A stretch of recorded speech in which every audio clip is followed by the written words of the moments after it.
नमस्कार, मी सरिता कौशिक. झिरो अवरच्या 12व्या आणि या आठवड्यातील दुसऱ्या भागात आपल्या सर्वांचं स्वागत. हा शो तुमच्या सोशल मीडियातील प्रतिक्रियांचं प्रतिबिंब आहे. देशातील आणि महाराष्ट्रातील महत्त्वाच्या बातम्यांवर आधारित प्रश्न आम्ही सोशल मीडियावर विचारत असतो आणि त्यावर तुम्ही दिलेल्या प्रतिक्रियांमधील निवडक प्रतिक्रियांना झिरो अवर मध्ये स्थान सुद्धा देत असतो. तुमचा वाढता प्रतिसाद आमचा हुरूप वाढवणारा आहे. आजच्या झिरो अवर मध्ये सुरुवातीला बघणार आहोत मोदी विरोधी इंडिया आघाडीची अपडेट.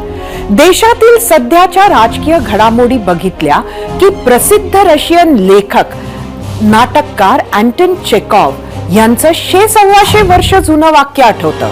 अँटन म्हणतो, love, friendship and respect do not unite people as much as a common hatred for something. याचा अर्थ आहे एखाद्या बद्दलचं प्रेम, मैत्री आणि आदर यापेक्षाही जास्त एखाद्या बद्दलचा सामायिक द्वेष लोकांना चटकन एकत्र आणतो.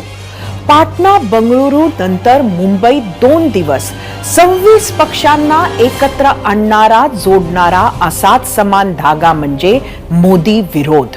2024 लोकसभा निवडणूक अवघ्या 7-8 महिन्यांवर येऊन ठेपलीये.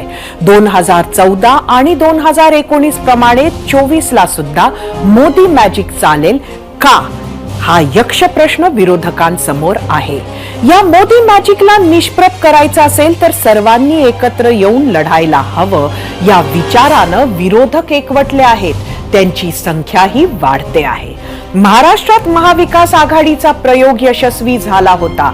त्याच धर्तीवर अंतर्विरोध विसरून एकत्र आलो तर देश पातळीवर मोदींचा आणि भाजपचा वारू रोखणं शक्य आहे असा विश्वास विरोधकांना वाटतोय. कर्नाटक विधानसभेत भाजपला हरवल्यामुळे काँग्रेसचा आत्मविश्वास वाढलेला आहे. नेहमीचा आत्ममग्नपणा, राष्ट्रीय पक्ष असल्याचा अहंकार बाजूला ठेवत प्रसंगी कमीपणा घेत सर्व पक्षांची मोठ बांधण्याचा चंग काँग्रेसच्या नेत्यांनी बांधला आहे. पण हे सर्व पक्षांना शक्य आहे का? याच विषयावर जनमताचा कौल घेण्यासाठी आम्ही सकाळी एक प्रश्न विचारला होता. तो प्रश्न बघूया आपल्या पोल सेंटरला. आजचा माझाचा प्रश्न होता, 26 पक्षांच्या महत्वाकांक्षी नेत्यांच्या इंडिया आघाडीचा संयोजक मुंबई बैठकीत एकमताने ठरेल का? तुम्हाला सांगायचं होतं होय किंवा नाही. त्यावरील प्रतिक्रिया आणि कौल आपण थोड्या वेळात पाहणार आहोतच. इंडिया आघाडीच्या मुंबईतील बैठकीची तयारी अंतिम टप्प्यात आहे. उद्या दुपारी 4 वाजता महाविकास आघाडीची संयुक्त पत्रकार परिषदही असणार आहे. यामध्ये राष्ट्रवादी काँग्रेस अध्यक्ष शरद पवार, उद्धव बाळासाहेब ठाकरे, शिवसेनेचे पक्षप्रमुख उद्धव ठाकरे आणि काँग्रेसचे महत्वाचे नेते उपस्थित राहणार आहेत. हे महाराष्ट्राचे दिग्गज इथेच थांबत नसून राज्यातील 13 पक्षांच्या प्रागतिक विकास मंचला सुद्धा बरोबर घेणार असल्याचं कळतंय. यानं जमिनीवर खरंच काही फायदा होईल का हे तर सांगता येत नाही. पण मोदी विरोधातील परसेप्शनच्या लढाईत मात्र ह्याची मदत नक्कीच होऊ शकते. पहिल्या बैठकीत एक होणे, दुसऱ्या बैठकीत आघाडीचे नाव ठरवणे हा जसा अजेंडा होता तसा ह्या मुंबई बैठकीचे काय लक्ष्य आहे ते पाहूयात या स्पेशल रिपोर्टमध्ये.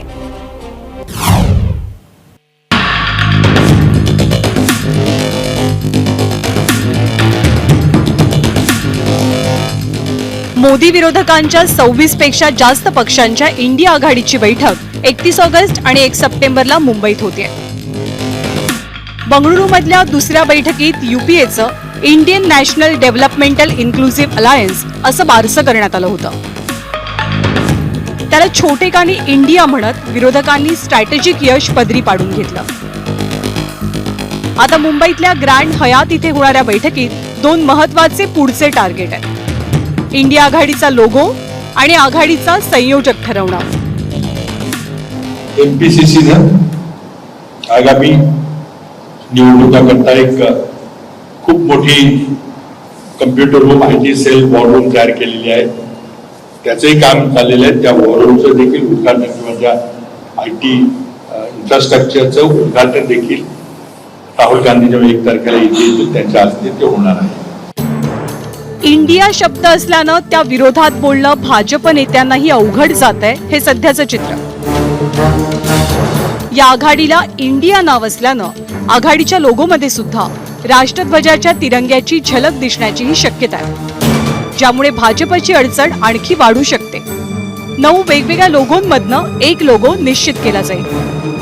आमच्या समोर एक तानाशाह सरकार जी बीजेपीची जी नरेंद्र मोदीच्या रूपाने केंद्रात बसलेली आहे, त्या सरकारला परास्त करणं हा आमचा MVAचा पहिला उद्देश आहे आणि त्या उद्देशावरच आम्ही काम करतोय. शरद पवार, नितीश कुमार, ममता बॅनर्जी, अरविंद केजरीवाल, काँग्रेसचे अध्यक्ष मल्लिकार्जुन खरगे, काँग्रेस नेते राहुल गांधी असे पंतप्रधान बनण्याची क्षमता असलेले आणि आशा असलेले अनेक नेते या आघाडीत आहेत. हे नुसते मोठे नेते नाहीत, तर महत्वाकांक्षी नेते सुद्धा आहेत. अशा दिग्गजांमधनं मोदींसमोर स्पर्धेत शेवटपर्यंत टिकू शकेल असं एक नाव निवडणं आणि त्याच्या पाठीमागे ठामपणे उभं राहणं, हे दिव्य काम इंडिया आघाडीला पार करावं लागेल. हमारा काम है अधिक से अधिक पार्टियों को एकजुट करना. व्यक्तिगत रूप से मेरी कोई चीज का, कोई पद का या कोई चीज की इच्छा नहीं है. हम तो कल भी कह दिए. ही निवड इंडियाच्या संयोजकाची आहे, पंतप्रधान पदाच्या उमेदवाराची नाही. पण अनेक दावेदार असल्यामुळे ही निवड सुद्धा वाटते तितकी सोपी नसेल. मोदींना आणि भाजपला हरवण्यासाठी तडजोड करण्याशिवाय, एकत्र लढल्याशिवाय पर्याय नाही, हे या सूज्ञ नेत्यांच्या लक्षात आलेलंच आहे. 0 अवरसाठी ब्युरो रिपोर्ट, ABP माझा.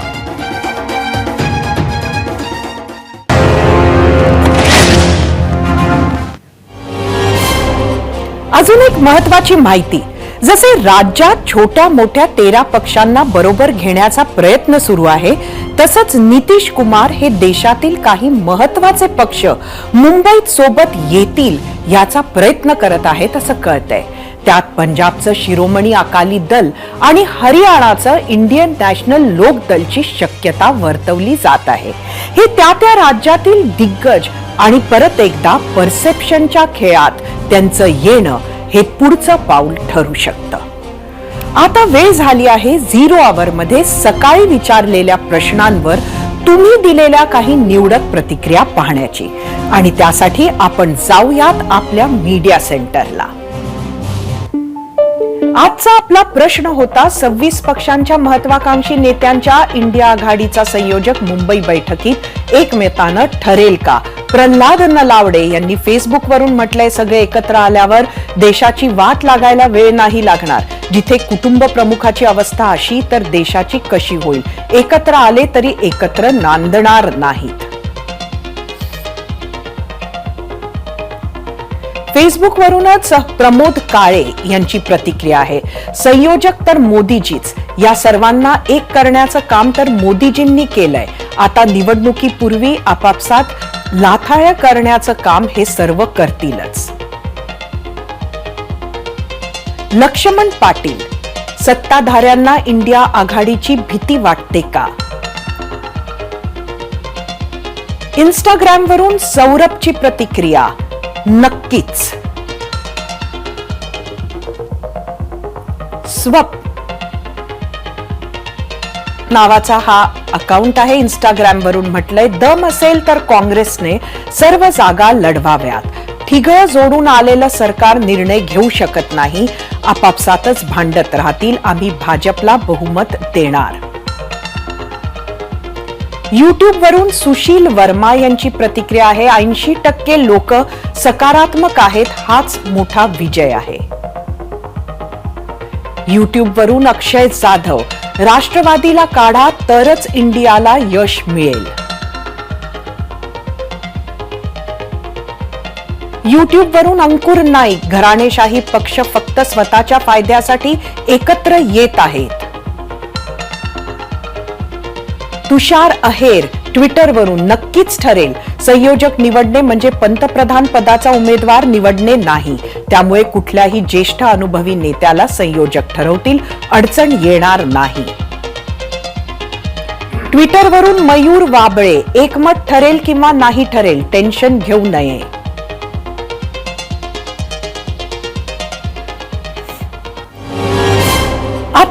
सोबत गेस्ट सेंटरमध्ये अत्यंत महत्वाचे पाहुणे आहेत. कुणाच्या ध्यानीमनी नसताना 2019 साली भाजपला शिवसेना, राष्ट्रवादी आणि काँग्रेस अशा 3 पक्षांचं सरकार आणण्यात ज्यांचा मोठा वाटा होता असे संजय राऊत आपल्या सोबत आहे.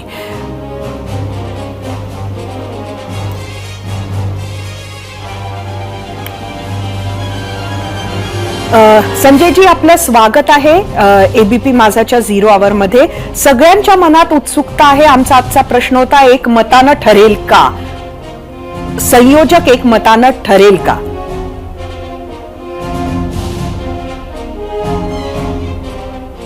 बघा, इंडिया आघाडीची बैठक आधी पाटण्यात झाली, बेंगळुरूला झाली, आता मुंबईत होते. मुंबईत होणं याला एक महत्व आहे आणि ही बैठक, या बैठकीचे यजमानपद शिवसेनाने दिलेलं आहे, म्हणजे आम्ही स्वीकारलं. आता प्रश्न आहे की एकमत झाल्याशिवाय इतके पक्ष एकत्र येत आहेत का तिसऱ्या बैठकीला? आमचं प्रत्येक विषयावर एकमत आहे आणि कोणालाही कसलीही महत्वाकांक्षा आहे असं आम्हाला आतापर्यंत दिसलं नाही. संयोजक कोण होणार?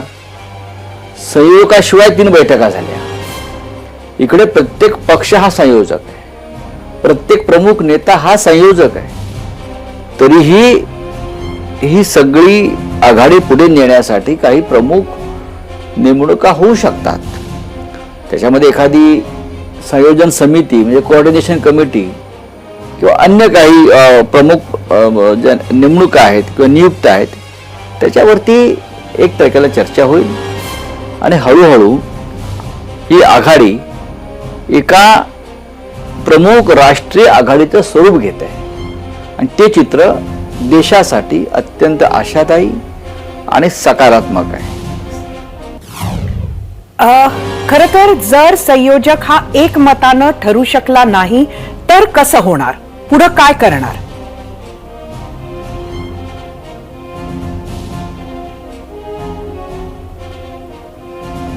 रेसमध्ये कोणी नाही. मुळात आमच्यामध्ये कोणतीही स्पर्धा आणि रेस अजिबात नाही. आपण आज वाचला असेल की नितीश कुमार यांनी पहिली बैठक पाटण्यात बोलवली, तेव्हा नितीश कुमार त्या काळामध्ये देशभरात फिरले आणि हे जे प्रमुख पक्ष तुम्हाला दिसत आहेत आज या बैठकीला येत आहेत त्यांच्या घरी गेले, त्या नेत्यांना भेटून एकत्र येण्यासंदर्भात त्यांची भूमिका स्पष्ट केली. आणि नितीश कुमार यांनी आजच स्पष्ट केलं आहे की मला कोणत्याही पदाची आशा किंवा आकांक्षा नाही, मग ते संयोजक पद असेल किंवा ते पंतप्रधान पदाचे उमेदवार म्हणून त्यांना काही लोक पुढे करतात तसं असेल. या कार्यकर्त्यांच्या घोषणा आहेत, नेत्यांच्या नाही. आधी जनता हुकुमशाहीचा पराभव करेल आणि त्या पराभवानंतर ती जनता त्यांच्या मनात असलेला जो नेता असेल तो प्रधानमंत्री म्हणून जनता नियुक्त करेल. संयोजक कसा असावा? संयोजकासाठी कोण कोण रेसमध्ये आहे?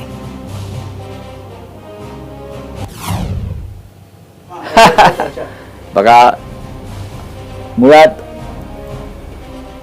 आम्ही कोणत्या कार्यक्रमावर पुढे जायचं आहे याच्यावरती एकमत आहे.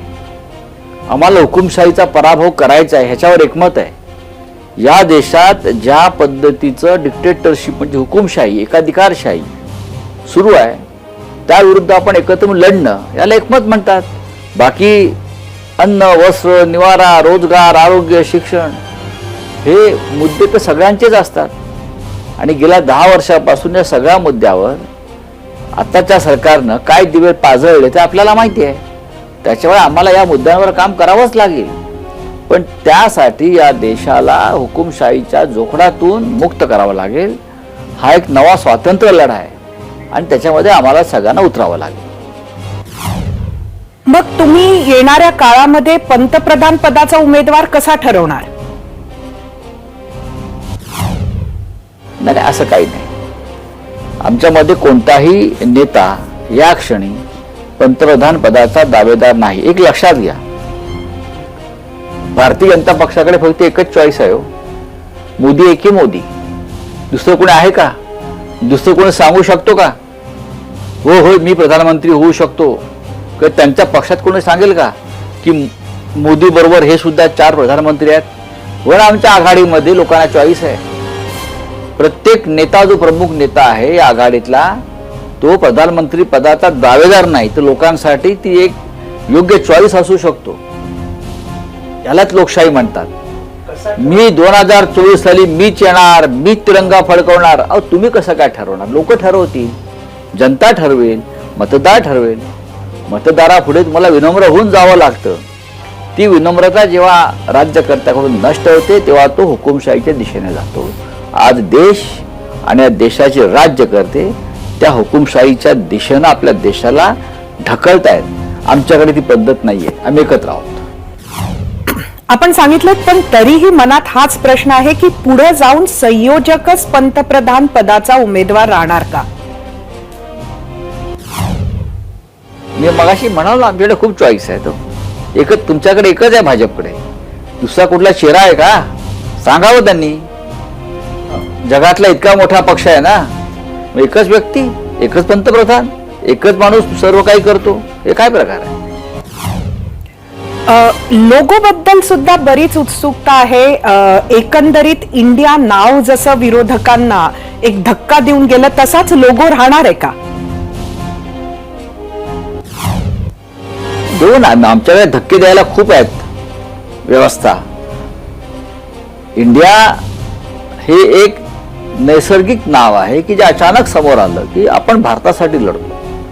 आम्ही सगळे भारतवासी आहोत. भारत म्हणजे एक व्यक्ती नाही. Modi is not India. बरं का, लोक म्हणतात ना मोदी म्हणजे भारत. जे मोदींबरोबर नाहीत ते भारताचे शत्रू. हीच हुकुमशाही आहे. त्याच्यामुळे आम्ही सगळे भारत मातेसाठी लढतो आणि लढत राहू. संजय राऊत यांचे खूप खूप धन्यवाद. त्यांनी एबीपी माझाशी संवाद साधला. आता संजय राऊत यांच्या सोबतच्या या चर्चेनंतर जाऊयात आपल्या पोल सेंटरमध्ये. या विषयावर आम्ही सकाळी विचारलेल्या प्रश्नावर तुम्ही काय कौल दिला आहे ते पाहूयात. आजचा आपला प्रश्न होता, 26 पक्षांच्या महत्वाकांक्षी नेत्यांच्या इंडिया आघाडीचा संयोजक मुंबई बैठकीत एकमतानं ठरेल का? युट्यूबवर एकूण 24,000 मतं पडली. 80% लोकांनी होय म्हटलंय, 20% लोकांनी नाही म्हटलंय. याच प्रश्नाचं उत्तर आपण ट्विटरवर बघूया. 74% लोकांनी होय म्हटलंय, फक्त 26% लोकांनी नाही म्हटलं.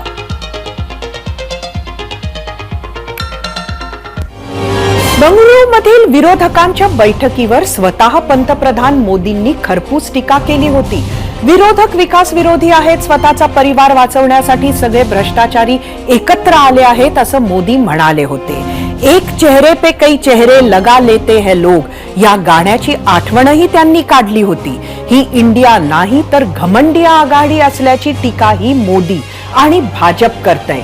मोदी विरोधकांनी 2024 ची लढाई इंडिया विरुद्ध एनडीए असेल असं जाहीर केलंय. विरोधकांची एकजूट पाहूनच मोदींना आपला पवित्रा बदलावा लागला असा दावाही मल्लिकार्जुन खरगेंनी केलाय. एनडीएच्या विखुरलेल्या 38 छोट्या मोठ्या पक्षांना एकत्र आणावं लागलं हे विरोधी पक्षाचं यश असल्याचं मोदी विरोधकांना वाटतंय. मोदींच्या विरोधात कोणता चेहरा घेऊन उतरतात हे 2 दिवसात स्पष्ट होईलच. हा चेहरा मल्लिकार्जुन खरगेंचा असण्याची शक्यता आहे अशी सूत्रांची माहिती आहे.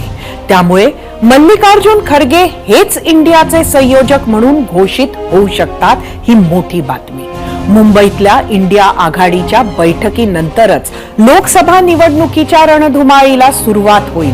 राजकीय गणितात कधीच 2+2 4 होत नसतात हे आपण ऐकून आहोत. त्यामुळे 2024ला अरिथमॅटिक जिंकेल की केमिस्ट्री हे बघणं रंजक ठरणार आहे. बघूया आपली आजची 0 आवरची दुसरी बातमी. ऑगस्टमध्ये तळपणारा सूर्य, महिन्याभरापासून दडी मारून बसलेला पाऊस, जूनमध्ये पेरलेलं कोमेजून जाणारं पीक, लाखो हेक्टरवर दुबार पेरणीचं संकट आणि जवळपास 2 कोटी कुटुंब दशकातील सर्वात मोठ्या संकटाच्या उंबरठ्यावर. त्या कुटुंबांना संकटातून बाहेर काढण्यासाठी कोणकोणते पर्याय आहेत याचीच चर्चा आपण करणार आहोत. या भागाची सुरुवात करतानाच एक आकडा सांगते. जुलै महिन्यात महाराष्ट्राच्या 355 पैकी 280 तालुक्यात सरासरीपेक्षा जास्त पाऊस झाला.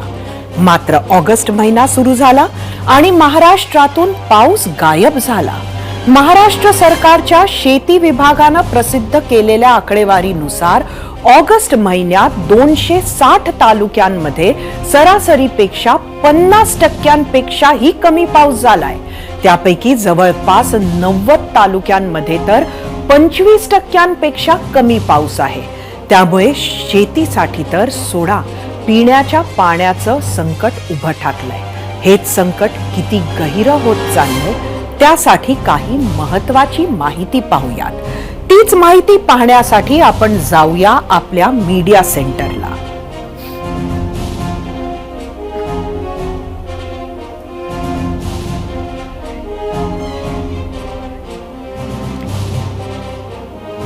आपल्याला बघायचं आहे की महाराष्ट्रात पाण्याचं संकट हे हळूहळू किती तीव्र होत जात आहे आणि त्याच संकटाचे काही विशेष माहिती आम्ही तुम्हाला दाखवतोय. कोकण विभाग वगळता कुठेही समाधानकारक पाऊस पडला नाही. मराठवाड्यासह मध्य महाराष्ट्रात ऑगस्ट महिन्यातच टँकर सुरू करावे लागले. ऐकलं नव्हतं कधी. अनेक जिल्ह्यांमध्ये लाखो हेक्टरवर दुबार पेरणीची वेळ आली आहे. नाशिकच्या सिन्नर तालुक्यातील 41 गावात अद्याप पेरणीच केली नाही. नाशिकसह धुळे, नंदुरबार, जळगाव, अहमदनगर जिल्ह्यातही पाणी टंचाई. पश्चिम महाराष्ट्रात अनेक तलावांमध्ये पाणी पातळी 25 ते 50%. 98% पेरण्या झालेल्या मराठवाड्यातील धरणांमध्ये फक्त 36% पाणी. अतिशय गंभीर परिस्थिती. मराठवाड्यातील धरणांचा पाणीसाठा फेब्रुवारी 2024 पर्यंत पुरेल इतकाच उरलाय. ऑगस्टमध्ये गायब झालेल्या पावसामुळे महाराष्ट्रात ही अवस्था झाली आहे. शेतकऱ्यांना वाटलं होतं की ऑगस्ट गेला तर सप्टेंबरमध्ये तरी पाऊस येईल, पण तसं होण्याची शक्यता कमी आहे. कारण हवामान खात्यानं वर्तवलेला अंदाज, त्यांच्या अंदाजानुसार महाराष्ट्रात ऑगस्ट प्रमाणेच सप्टेंबर महिन्यात देखील पाऊस ओढ देणार अशी चिन्ह आहेत. मात्र समाधानाची बाब म्हणजे जिथं सर्वात कमी पाऊस झालाय त्या मराठवाड्यात सप्टेंबरच्या पहिल्या आठवड्यात तुरळक ठिकाणी पाऊस पडण्याची शक्यता आहे. पण तोही समाधानकारक नसल्यानं चिंता वाढली आहे. याच अंदाजासोबत हवामान खात्यानं परतीच्या तारखांचा अंदाज वर्तवलाय. 5 किंवा 8 ऑक्टोबर पासून राज्यात मॉन्सून परतीचा प्रवास सुरू होणार. त्यामुळे आता शेतकऱ्यांना परतीच्याच पावसाची आस लागली. याच परिस्थितीमुळे चर्चा सुरू झालीये ती कृत्रिम पावसाची. मंत्रिमंडळाच्या बैठकीतही यावर चर्चा झाली. त्यावर होता आपला आजचा प्रश्न. तो पाहण्यासाठी जाऊयात आपल्या पोल सेंटरला. आजचा आपला दुसरा प्रश्न होता, महाराष्ट्रात कृत्रिम पाऊस पाडण्याची परिस्थिती आली आहे का? तुम्हाला सांगायचं होतं होय किंवा नाही.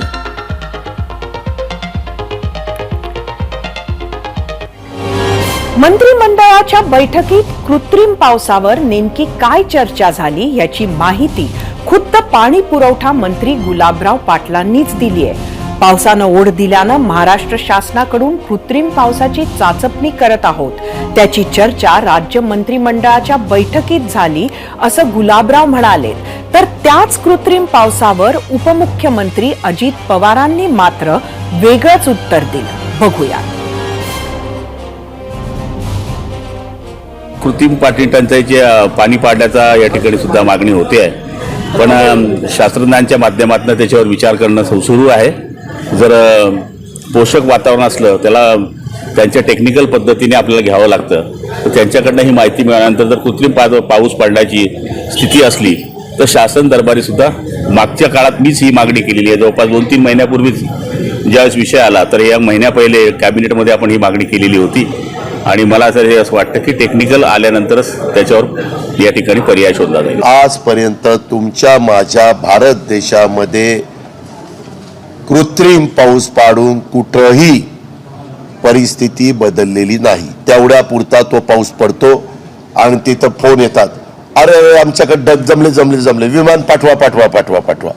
तेवढ्या पुरता पाऊस पडतो. फक्त झाडं धुवून जावीत, रस्ता आपण अंगणात कसं पाणी शिंपडतो तशा पद्धतीनं हाच आजपर्यंत अनुभव आहे. कदाचित दुबईमध्ये वेगळा अनुभव असेल, कारण दुबईमध्ये पण ह्या गोष्टी आता करायला लागलेल्या आहेत. कदाचित त्यांची टेक्नॉलॉजी वेगळी असेल, आणखीन काही असेल. त्यामध्ये आपल्याला जर कुठल्या भागामध्ये 100% रिझल्ट देणारी टेक्नॉलॉजी आलेली असेल तर त्याबद्दलचा निश्चितपणे सकारात्मक विचार राज्य सरकार करेल. का म्हणत आहेत अजितदादा की कृत्रिम पावसाचा आधीचा अनुभव फारसा त्यांचा चांगला नाही. 2003 साली अजित पवारांच्याच मतदारसंघात म्हणजेच बारामतीमध्ये कृत्रिम पावसासाठी रडार बसवण्यात आले होते. 2004 साली बारामतीमध्ये अशा पावसासाठी प्रयत्नही झाले, मात्र त्याचा फारसा फायदा झाला नाही हे अजित पवारांच्या शब्दांमधूनही समजून येत आहे. पण हा कृत्रिम पाऊस म्हणजे नेमकं काय, तो कसा असतो, त्यासाठी किती खर्च असतो? अजित पवार म्हणाले तसं खरंच हे प्रयोग यशस्वी ठरत नाहीत का?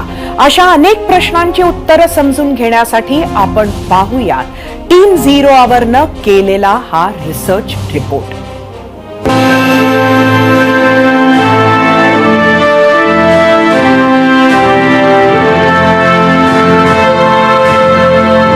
परिस्थिती अशी आहे सर की महिना झाला पाऊस नाही, काय नाही, सगळे पिकं वाळून गेले. इकडं तिकडं पाऊस येईल, आज येईल, उद्या येईल. शासन कोण पंचनामाला अजून आलेलं नाही.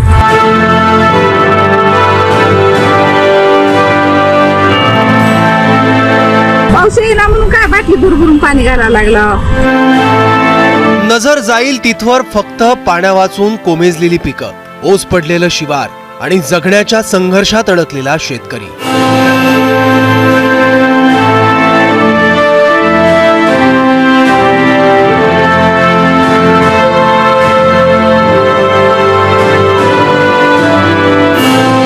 एरवी ऑगस्ट महिन्यात शेतकरी फवारणीच्या कामाला लागतात, तर काही जण हीच कामं संपवून गणपतीच्या तयारीला लागतात. मात्र यावेळी महाराष्ट्रातील बहुतेक शेतकरी दुबार पेरणीच्या आणि शेतात जिवंत पिकं वाचवण्याच्या चिंतेत आहेत.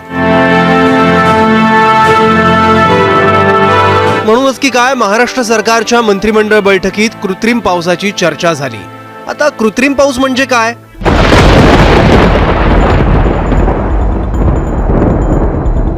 तर कृत्रिम पाऊस ही एक वैज्ञानिक प्रक्रिया आहे. कृत्रिम पावसासाठी आकाशात बाष्पयुक्त ढग असणं आवश्यक आहे.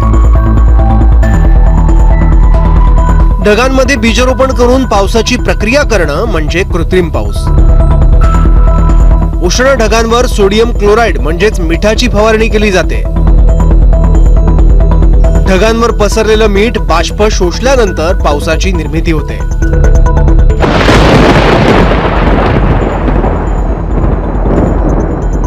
आता हीच प्रक्रिया 3-4 पद्धतीनं करता येते. विमानाने फवारणी करणं, रॉकेटच्या साहाय्यानं ढगात रसायन सोडणं, जमिनीवर रसायनाचं ज्वलन करणं, अशा पद्धतीनं कृत्रिम पाऊस पाडण्याचा प्रयोग केला जातो. 2003 साली कर्नाटकात, 2004 साली महाराष्ट्रात, 2003 आणि 2007 साली आंध्र प्रदेशात असे प्रयोग केले. त्यासाठी अमेरिकन कंपनीची मदत घेतली गेली. 2010 आणि 2011 मध्ये सुद्धा तेलंगणा, कर्नाटक आणि महाराष्ट्राच्या दुष्काळी भागात कृत्रिम पावसाचे प्रयोग झाले.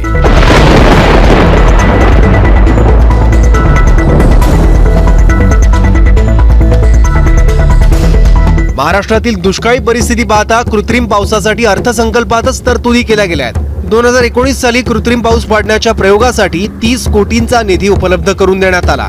त्यासाठी 400 कोटींपेक्षा जास्त किमतीची रडार यंत्रणाही सुरू केली.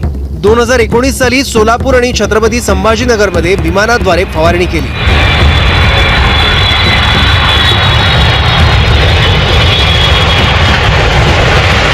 मात्र त्यासाठी पूरक ढग नसल्यानं दोन्ही ठिकाणी अपेक्षित पाऊस झाला नाही.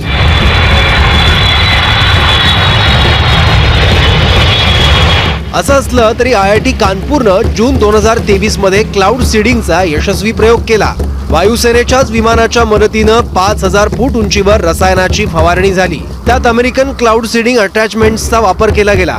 याआधी अमेरिका, इस्रायल, चीन, कॅनडा, रशियासह युरोपीय देशांमध्ये सुद्धा असे प्रयोग केले गेले आहेत. चीन ऑलिम्पिक असो, जपान ऑलिम्पिक असो, अशा सोहळ्यांच्या वेळी सुद्धा पावसाचं ठिकाण बदलण्यासाठी यशस्वीरित्या क्लाउड सीडिंग केलं गेलं.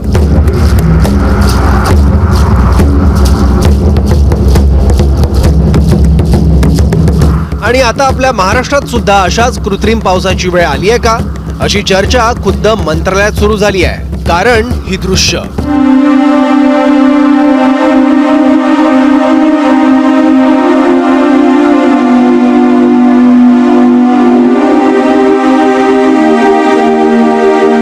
शेती उद्योग राहिले बाजूला, जर सप्टेंबर मध्ये पावसानं दडी मारली तर महाराष्ट्रात पिण्याच्या पाण्याचा प्रश्न निर्माण होऊ शकतो. आणि त्याच भीतीमुळे कृत्रिम पावसाची गरज आता भासू शकते. 0 अवर ABP माझा.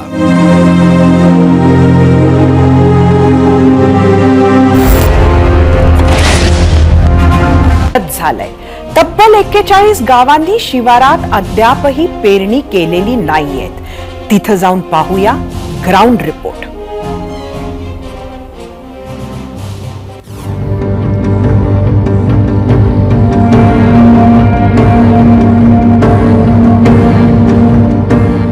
नाशिक जिल्ह्यावर दुष्काळाचं सावट आहे.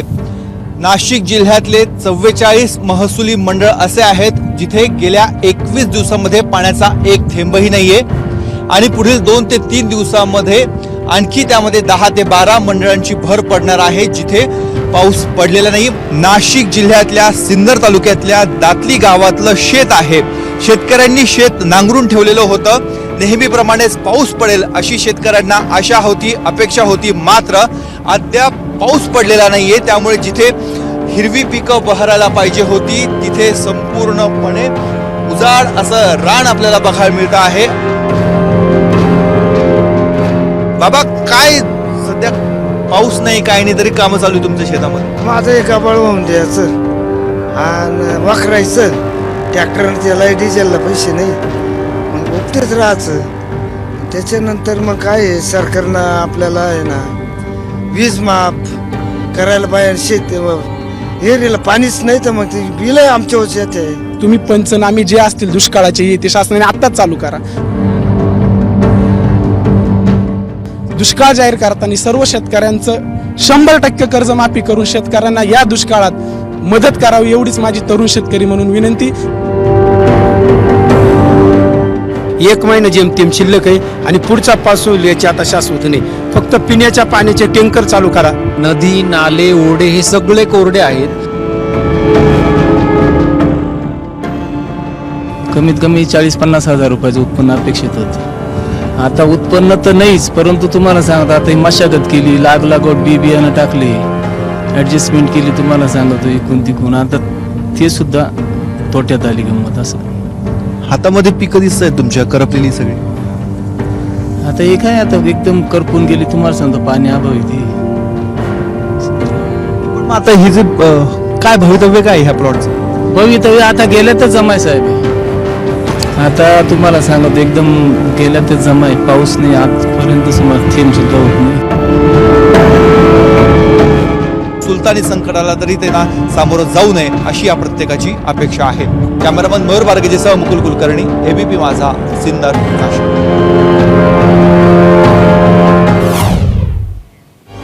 जे हाल नाशिकमध्ये आहेत तेच हाल महाराष्ट्राच्या अनेक जिल्ह्यांमध्ये बघायला मिळतात. पावसानं पाठ फिरवल्यामुळे छत्रपती संभाजीनगरमध्ये काय परिस्थिती निर्माण झालीय पाहूयात.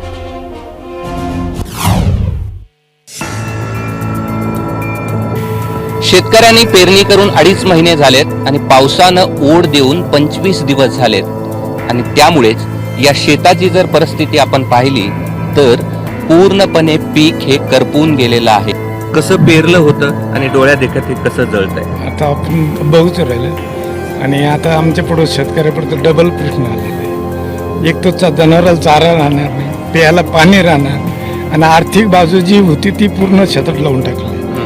आता राहिलं फक्त भविष्य. आता काय, आता गव्हर्नमेंटच्या घोषणा राहणार, पत्रात काय पडतं ते महत्वाचं आहे. आणि कोणी बघायला तयार नाही शेताला. सध्या निवडणुकीची वारंवार शेतकऱ्याला वारं सोडून दिले सध्या. फक्त म्हणतं पंचनामा. पंचनामा कधी करणार?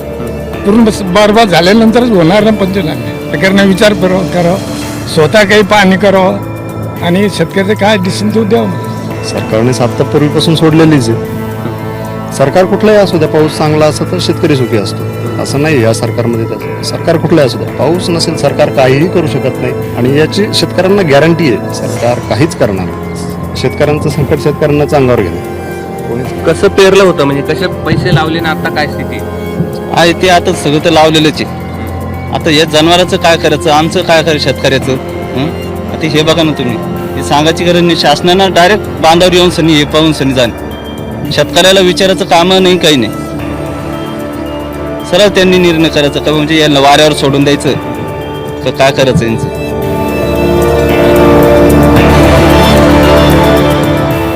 सगळं पीक नष्ट झालेलं आहे. पाऊस येऊन देखील फायदा नाही, कारण त्याचा परिणाम थेट आता उत्पादनावर होणार आहे. आणि त्यामुळे आता पुन्हा एकदा या बळीराजाला शासनाने मदत करण्याची घोषणा करण्याची वेळ या ठिकाणी आली, अशा प्रकारची मतं शेतकऱ्यांनी व्यक्त केलेली आहेत. कॅमेरामन धनंजय दारुंटेसह मी कृष्णा केंडे, एबीपी माझा, छत्रपती संभाजीनगर. ही स्थिती पाहिल्यानंतर खरंच महाराष्ट्रात कृत्रिम पाऊस पाडण्याची वेळ आली आहे का, हा प्रश्न आम्ही विचारला होता. त्यावर महाराष्ट्रातील प्रेक्षकांनी भरभरून प्रतिसाद दिलाय. पाहुयात त्यांच्या प्रतिक्रियांपैकी काही निवडक प्रतिक्रिया. त्यासाठी जाऊया आपल्या मीडिया सेंटरला.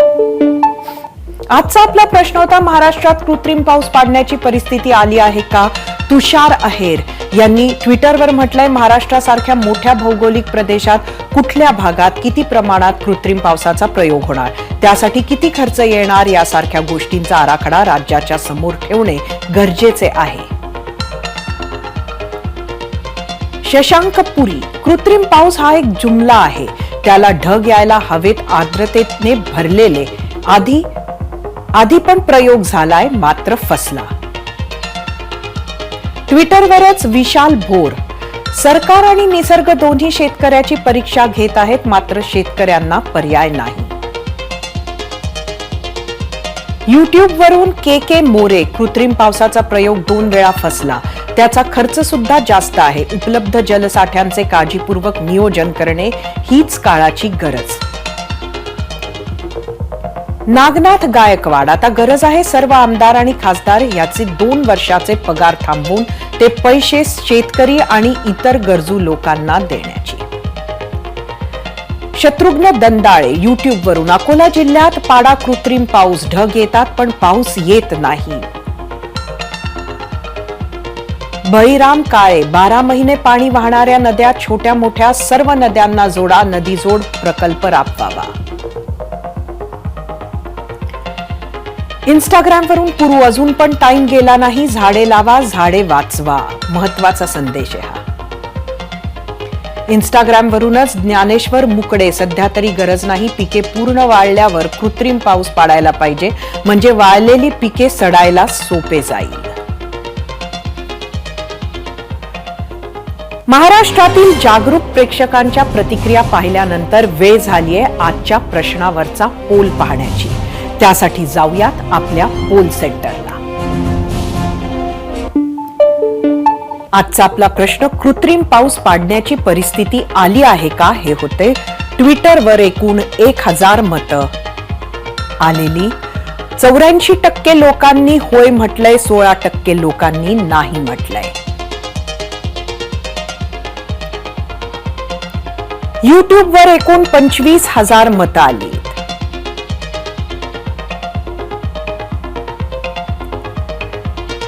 टक्के लोकांनी हो म्हटलंय आणि 14% लोकांनी नाही म्हटलंय. त्यामुळे कृत्रिम पाऊस लोकांना हवा आहे. अर्थ स्पष्ट आहे, महाराष्ट्रात कृत्रिम पावसाची वेळ आली असं लोकांना वाटतंय.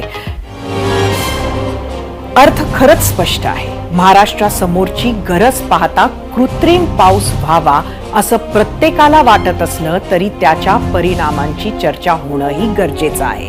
कृत्रिम पावसासाठी वापरल्या जाणाऱ्या रसायनांमुळे नैसर्गिक वातावरणावरही हानिकारक परिणाम होण्याची सर्वाधिक शक्यता असते.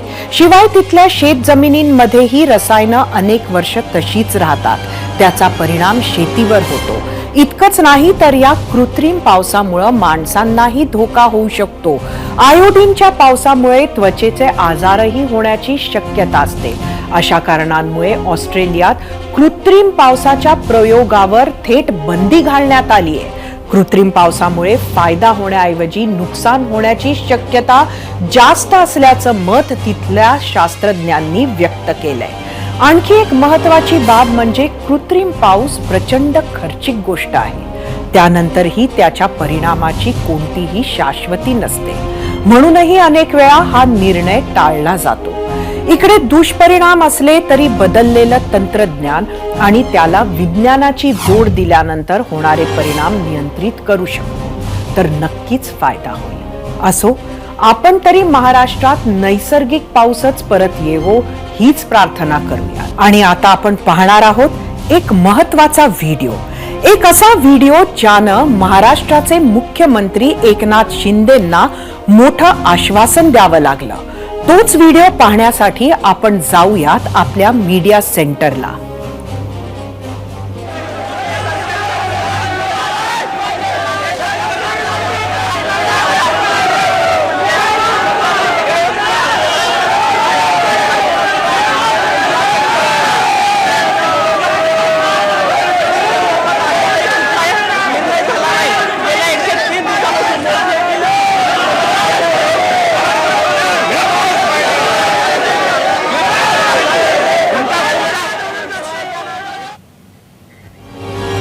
हे सगळे व्हिडिओ आहेत महाराष्ट्राच्या मंत्रालयातील. अपर वर्धा धरणग्रस्त शेतकऱ्यांनी आज थेट मंत्रालयात घुसून तीव्र आंदोलन केलंय. मंत्रालयातील जाळीवर उतरून शेतकऱ्यांनी सरकार विरोधात जोरदार घोषणाबाजी केली. यावेळी पोलिसांनी धाव घेत आंदोलक शेतकऱ्यांना जाळीवरून बाहेर काढलंय. हे आंदोलक आता आपल्या सोबत असणार आहेत. त्यांच्याशी बोलण्यासाठी आपण गेस्ट सेंटरला जाऊयात आणि जाणून घेऊ की मंत्रालयात येऊन इतकं तीव्र आंदोलन करण्याची वेळ त्यांच्यावर का आली.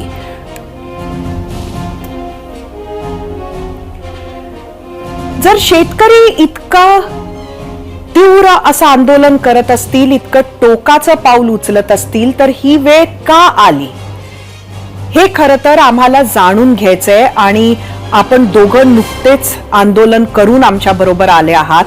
सांगा काय नक्की घडलंय. हा 3 महिन्यापासून हे जे आंदोलन चालू आहे अप्पर वर्धा प्रकल्पग्रस्तांच्या न्यायासाठी, हक्काच्या मागणीसाठी आम्ही आंदोलन करत आहे. आणि त्यावर शासनाची निष्क्रियता दिसून आली. 3 महिन्यापासून 105 दिवस सतत आम्ही आंदोलन करून राहिलो आहे.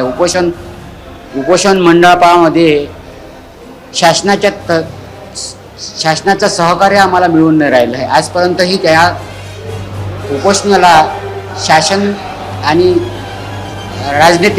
राजनीती आमदार खासदार यांनी आजपर्यंत काही प्रतिसाद दिला नाही. त्याच्या अनुषंगाने आम्ही हे तीव्र आंदोलन छेडण्यात आलं आहे. इतकं टोकाचं पाऊल तुम्हाला उचलावं लागलंय, आज काय कारण घडलंय. याला कमीत कमी 40 वर्ष ते 45 वर्ष झालेले आहेत. 1971-72चा हा प्रकल्प, त्याच्यानंतर पुनर्वसन झालं. आमच्या जमिनी आमच्यापासून हिसकावून घेतल्या, कमी पैसे दरांना देऊन आमच्यापासून हिसकावून घेतल्या आणि आम्हाला गावे खाली करण्यात भाग पाडलं. पुनर्वसन दिल्यानंतर सुद्धा त्या ठिकाणी सुविधा दिल्या नाही, नोकऱ्या दिल्या नाही आणि पैसाही सुद्धा बरोबर दिला नाही. त्यावेळेस मोबदल्यामध्ये देण्यात आलं होतं की एका घरच्या एका व्यक्तीला नोकरी देण्यात येईल, शेतीबद्दल शेती देण्यात येईल, तेही सरकारी दरानुसार, आणि पुनर्वसन करून घरासाठी अनुदान सानुग्रह राशी यासुद्धा देण्यात येईल. 18 कलमी जे शासनाचे निर्णय होते, 18 कलमी जे सूत्र होते त्यांचे, जे शासनाचे निर्णय होते 18 उद्देशानुसार ते त्यांनी दिले नाही आम्हाला. पुनर्वसनावर काहीही तोडगा निघाला नाही आहे. पुनर्वसनामध्ये काही सोयी सुद्धा केलेलं नाही आहे त्यांनी. आणि या साऱ्या घटनेला मी सर्वस्वी जबाबदार राजनेता आणि शासनाला ठरवत आहे. आज तुम्ही अशा पद्धतीचं एवढं तीव्र आंदोलन केलं, पोलीस आलेत, कुठंतरी तुम्हाला बाहेर काढलं, तुम्ही तुमचा जीव आंदोलन करताना धोक्यात घातला, मात्र आज हे सगळं निवळलं. आता पुढची भूमिका तुमची काय आहे? आमचा तर असा निर्णय होता की आम्ही तिथे मरायच्या ऐवजी इथे मरू आणि आम्ही न्यायाच्या हक्काच्या न्यायासाठी लढवून राहिलो आहे. याला पूर्णपणे आम्ही आमचा सर्व प्रकल्पग्रस्तांचा पाठिंबा आहे. त्याच्यामुळं आम्हाला कोणतीही भीती नाही आहे. आधी गरिबीमुळं आमच्यावर तसंही मरण आहे. आम्ही भूमिहीन झालेलो आहे. आमच्याकडे शेती नाही आहे. आमच्या मुलाबाळांना नोकऱ्या नाही आहे. आम्ही कशी फसवणूक झालेली होती.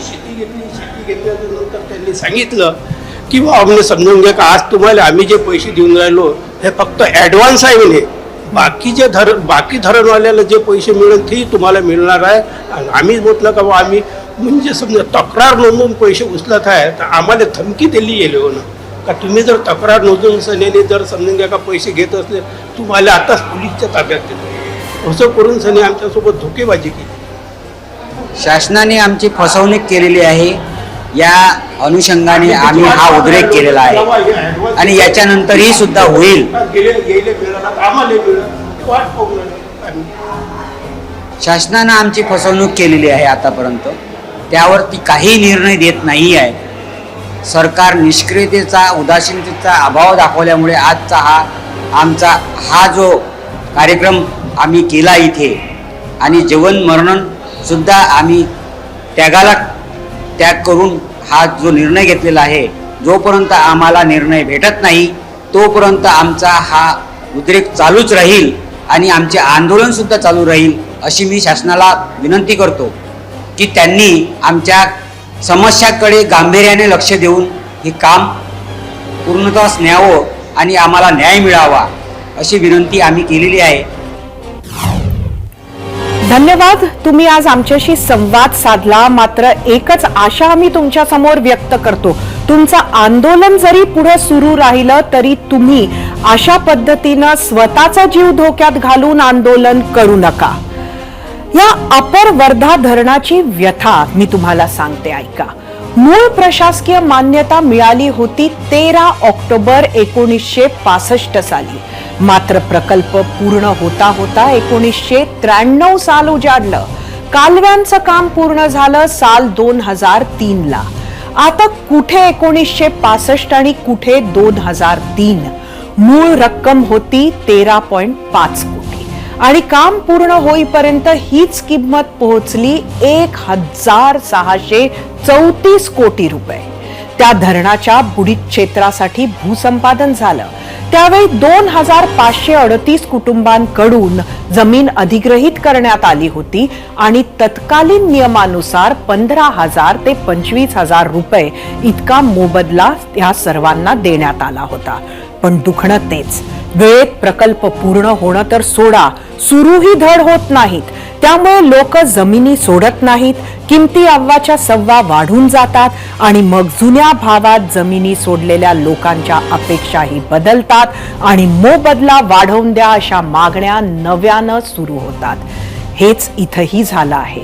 मंत्रालयाच्या दुसऱ्या मजल्यावरून डझनभर शेतकऱ्यांनी सुरक्षा जाळीवर उड्या मारल्या. सुदैवानं त्यातल्या सगळ्यांना सुरक्षित बाहेर काढलं.